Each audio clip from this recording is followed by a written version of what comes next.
The greatest tragedy is not death, but a life without meaning.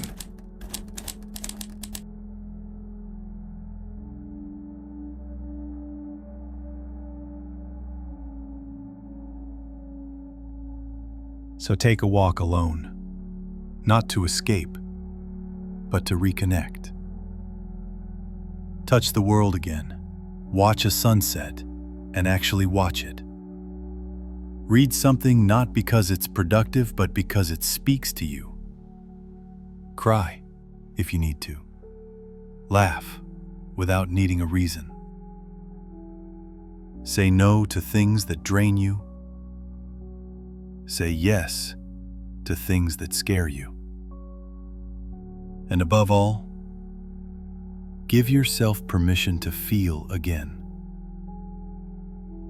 Because the only thing worse than pain is feeling nothing at all. And you were meant for more than nothing. You sit with it. You ask, when did I stop feeling alive? What was I running from? What do I actually want? Not what they told me to want. And then you listen. Not to the world, not to your fears, but to that quiet voice that's still there, under the silence, under the numbness, the voice that says, I'm still here, don't give up on me. It won't be loud, it won't be easy, but it will be real. And that's the first step out of the emptiness. To remember that you're still in there, somewhere, waiting to be seen again. You miss that guy. And you should.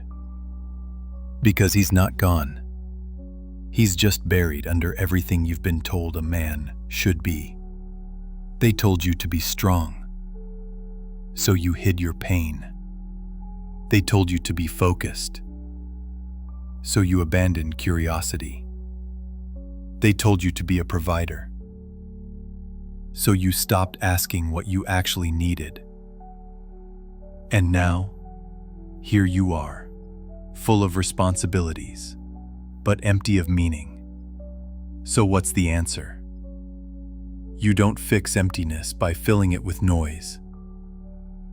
Not with distractions. Not with more work. Not with another woman. You fix emptiness by facing it. You became efficient, responsible, stable, but also invisible even to yourself.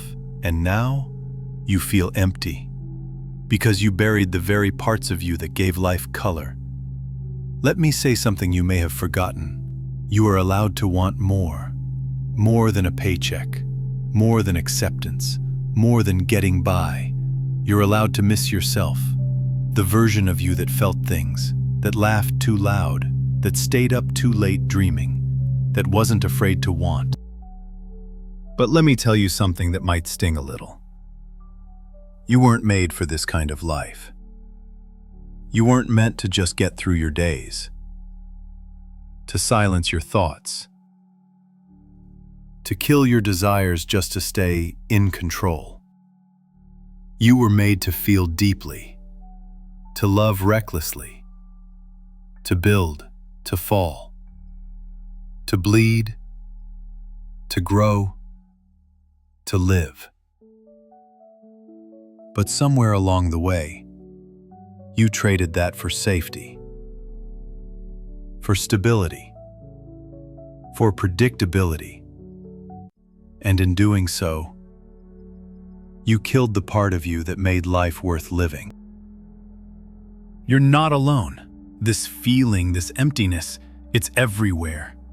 It creeps into people who once burned with purpose. It infects men who had dreams, hunger, drive, but now they're tired, flat, running on autopilot. And maybe you don't even know when it started. Maybe it was after a heartbreak, after losing someone, after failing. Or maybe nothing dramatic happened at all. Maybe life just wore you down. One little compromise at a time.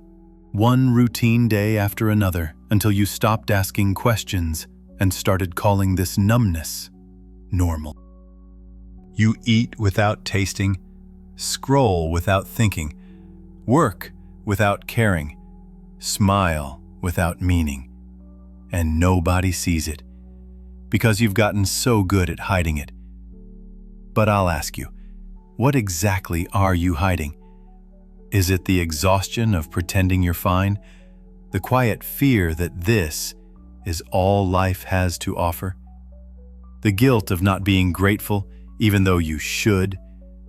Or the deeper fear that you've lost something along the way and you don't know how to get it back? You wake up, not because you're excited, not because you're chasing something, you just wake up. Because that's what you're supposed to do. And for a second, maybe two, you just stare at the ceiling, at the light coming through the blinds. You don't feel sad. You don't feel hopeful. You don't feel anything. And that's the problem, isn't it? Not pain, not fear, but nothingness, a quiet, echoing emptiness.